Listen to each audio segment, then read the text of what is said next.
नमस्कार मित्रांनो, मैत्रिणींनो. अमेरिकन ट्रेजरी ओके ही एक मोठी संस्था आहे की जिथे जगातले सगळे लोक आपलं सेव्हिंग्स जे कंट्रीचे सेव्हिंग असतं ते गुंतवतात डॉलरमध्ये. ओके, इतकी त्याची ख्याती आत्तापर्यंत होती की अमेरिकन ट्रेजरीमध्ये गुंतवले की ते पैसे सगळ्यात सेफ जगामध्ये. ओके, त्यामुळे जपान, चायना या लोकांनी प्रचंड पैसा त्यांचा अमेरिकेच्या ट्रेजरीमध्ये गुंतवलेला आहे. आणि किती गुंतवलेला आहे त्याचा मी तुम्हाला अंदाज देतो आहे. आणि तो आता पैसा हे लोक काढायला सुरुवात करतात की काय ट्रम्पच्या आतिषबाजीमुळे. Trump is doing something which is not expected by any of this countries. त्याच्यामुळे आता अमेरिकेवरचा विश्वास उडालेला आहे या लोकांचा. त्यामुळे हे पैसे लोक काढून घेत आहेत. ओके, तर किती पैसा आहे त्यांचा? जपानचा पैसा आहे 2004 ते 24मध्ये $650 बिलियन ते $1,000 बिलियन त्यांनी ठेवला. ओके, म्हणजे किती? 85 लाख कोटी इंडियन रुपीज, 85 लाख कोटी रुपये इंडियन रुपीज जपानचे आहेत. ओके, चायनाचे किती आहेत तर 63 लाख कोटी रुपये. ओके, इंडियाचे इंडियन करन्सीमध्ये चीनचे अमेरिकेमध्ये बसलेले आहेत. UKचे पण 57 लाख कोटी ओके अमेरिकेमध्ये बसलेले आहेत.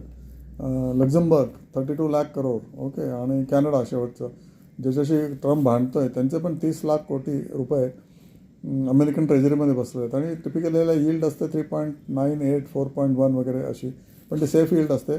त्याच्यामुळे countries believe more on the US treasury आणि त्याच्यामुळे इथे पैसे त्यांनी ठेवलेले आहेत. पण आता गेल्या 1 वर्षामध्ये किंवा 6 महिन्यामध्ये जपान आणि चायना हे लोक पैसे काढून घ्यायला लागले. चायनाने तर अर्धे करून टाकले, त्यांचं अर्धे पैसे काढून घेतले अमेरिकन ट्रेजरीकडनं. त्यामुळे अमेरिका पण आता खूप काळजीमध्ये आहे. ओके, जपानने पण त्यांचे 20% पैसे काढून घेतलेले आहेत, स्वतःच्या देशामध्ये आणलेत. कारण America is dying. Okay, America is limping right now. It may die after few more years. पण त्याच्यामुळे सगळं अनसर्टन वातावरण झालेलं आहे. आणि त्याच्यामुळेच मार्केटची आता जी कंडिशन आहे भारताची ती पण अनसर्टन कंडिशनमध्ये मार्केट गेलेलं आहे. ओके, आणि टोटल US ट्रेजरी बॉन्ड्स किती आहे तर ते $8,000 बिलियन आहेत. ओके, $8,000 बिलियन पैकी 1,000 बिलियन जपान आहे, 750 कोण आहे चायना आहे, UKचे साधारण 680 आणि इतर देशांचे उरलेले असे $8,000 बिलियन.